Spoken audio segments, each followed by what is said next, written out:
Motorola Z85 5G olive green 828। এখন unboxing করি। ভাইরা কোথা থেকে আসছেন? নরসিংদী থেকে আসছে ভাইরা, নরসিংদী থেকে আসছে আমাদের কাছে ফোনটি নেওয়ার জন্য। ভাইয়া অন্য অন্য শপের তুলনায় আমাদের প্রাইসটা কীরকম ছিল?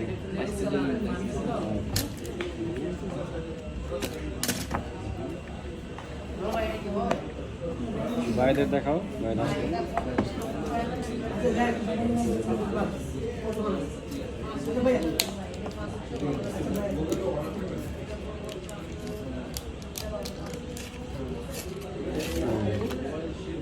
অলিভ গ্রিন কালারটা অনেক সুন্দর। পিছনের শাড়িটা অনেক সুন্দর। সামনের লোক, সামনে হচ্ছে কার্ড। এবার যেটা বলে কার্ড দিয়েছিল ওটা খুব সুন্দর করছে, ক্যামেরা অনেক সুন্দর।